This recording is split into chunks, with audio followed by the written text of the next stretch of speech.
विरासत का हकदार वो नहीं होता जिसका उस विरासत पर हक होता है। उस विरासत का हकदार वो होता है जो उस विरासत को संभाल सकता है। ऐसा मैंने क्यों कहा, जानने के लिए इस वीडियो को पूरा देखिए। इस कहानी में एक व्यक्ति था जिसकी उम्र 60 से अधिक थी। उस व्यक्ति की एक बेटी, 3 बेटे थे, जिसमें उनका एक बेटा विकलांग था। एक दिन अचानक हार्ट अटैक के कारण उस व्यक्ति की मौत हो गई। उस व्यक्ति की मृत्यु के कुछ दिन बाद एक व्यक्ति उनके घर आता है और उनके लड़कों से कहता है, आपके पिता के ऊपर मेरे 5 करोड़ का कर्जा था। अब वो तो इस दुनिया में नहीं रहे, लेकिन उनका कर्जा अब आपको चुकाना होगा। तो उस बूढ़े व्यक्ति के बेटे उस व्यक्ति से कहते हैं, वो पिताजी का कर्जा था, पिताजी के साथ चला गया, उनका कर्जा हम क्यों चुकाएं?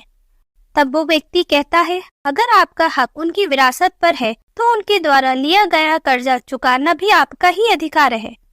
आप लोग मेरा कर्जा चुका दो, नहीं तो मैं आपकी कंप्लेन करूंगा पुलिस में। ये बात सुनने के बाद उस व्यक्ति के दोनों लड़कों ने उस व्यक्ति से समय मांगा, तो वो व्यक्ति वहां से चला गया। जब दोनों लड़कों ने हिसाब लगाया, अगर पिताजी का सब कुछ बेच भी दिया जाए तब भी हम ये कर्जा नहीं चुका पाएंगे। बाकी के 1.5 करोड़ रुपए हम कहाँ से लाएंगे? पिता की संपत्ति का सारा हिसाब लगाने के बाद दोनों लड़के अपने उस विकलांग भाई को स्पेशल केयर सेंटर में छोड़कर उस शहर को छोड़कर चले गए। जब ये सारी बात उस बूढ़े व्यक्ति की बेटी को पता चली तो वो उस व्यक्ति के पास पहुंची और बोली, सर मेरे पास अभी 1.5 करोड़ रुपए हैं, कुछ मैं लोन ले लूंगी, बाकी का पैसा मैं आपको धीरे धीरे चुका दूंगी। बस आप हमसे हमारे पिताजी का घर मत छीनिए, वो घर ही है जो हमें उनकी मौजूदगी का एहसास कराता है। तभी वो व्यक्ति बोला, मैम आपके पिताजी मेरे कर्जदार नहीं थे, बल्कि मैं उनका कर्जदार था, और वो कर्जा मैं खुद को भी बेचकर नहीं चुका सकता।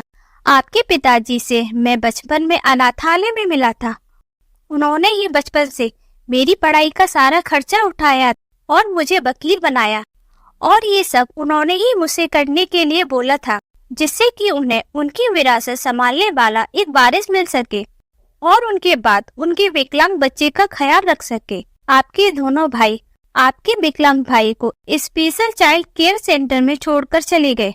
आपके पिताजी ने मुझसे ये भी कहा था, उनका जो भी वारिस होगा उसके नाम ही उनकी सारी संपत्ति कर दी जाए। उनकी सारी संपत्ति करीब 20 करोड़ रुपए की है, जिसकी वारिस आज से तुम हो। और ये कहकर वो व्यक्ति उस घर से चला गया। ये मेरी सोच थी इस कहानी के प्रति। आपकी सोच क्या है? कमेंट करके जरूर बताइए। अगर अच्छी लगी हो तो एक लाइक जरूर कीजिएगा।